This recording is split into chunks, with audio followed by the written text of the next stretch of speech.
still waiting on that human instruction manual. It's always felt like everyone else was handed a set of instructions I never received, instructions for how to be normal, how to cope without making anyone uncomfortable, how to grieve quietly, and how to keep functioning even when you're cracking. Instructions for how to be strong in a way people approve of, and how to keep going without asking too many questions. Somewhere along the line, it became clear there was a right way to do human. And if you couldn't do it, the assumption wasn't that the system was wrong. The assumption was that you were. I spent a long time believing that. I believed I was behind. I believed I'd missed something everyone else understood. I believed there was something wrong with the way I processed life, emotion, pain, and reality itself. The pressure wasn't always loud. A lot of the time it was subtle. It could be a look, a pause, or a comment dressed up as concern. You're too sensitive. You think too much. You just need to move on. Everyone goes through things. Why can't you just let it go? So I learned to perform being human. I learned how to smile while my body was in survival mode. I learned how to show up while my nervous system screamed at me to stop. I learned how to keep functioning while quietly falling apart. I learned how to say, I'm fine, even when nothing inside me was fine at all. And honestly, most of us do. We learn early that love can be conditional and that belonging often comes with rules.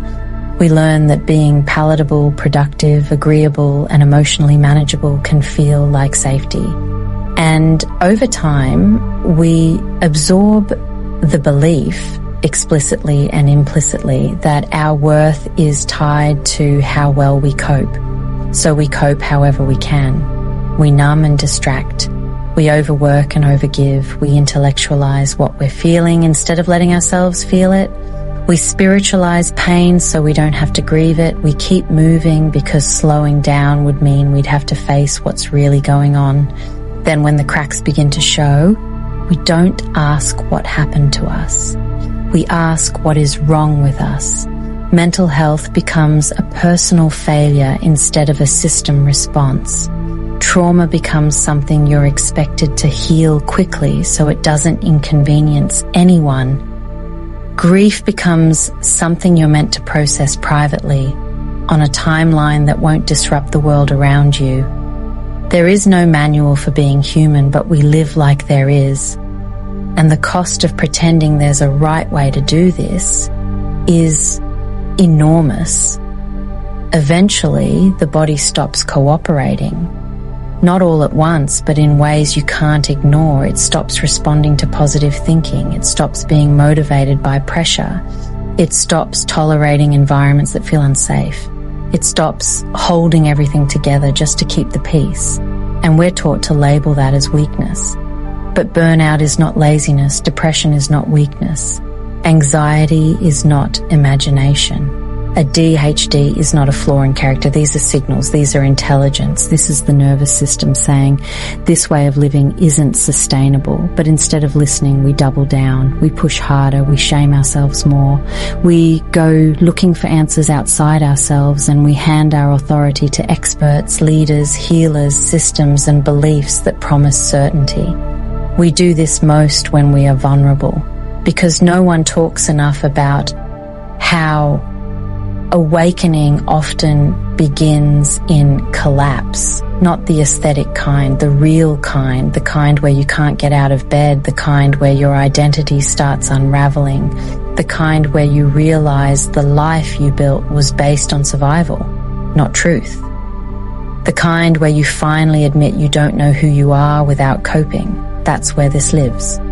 Not in the before, not in the healed and whole fantasy. In the middle. In the raw, unfiltered reality of becoming conscious in a world that rewards disconnection. Awakening is often sold as light, bliss, and transcendence. But that isn't how it starts. It usually starts with discomfort, with truth arriving in the body, with seeing things you can't unsee, with realizing how much of your life has been shaped by fear, conditioning, and the need to belong. And it comes with grief, not only grief for what you lost, but grief for who you never got to be. Once that process begins, the old rules stop working. Advice that once made sense starts sounding hollow. Roles you played start feeling unbearable. Expectations placed on you start feeling heavier than ever. People may tell you that you're changing. They may call you difficult. They may say you're lost.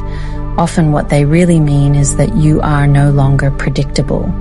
And unpredictability threatens systems built on control.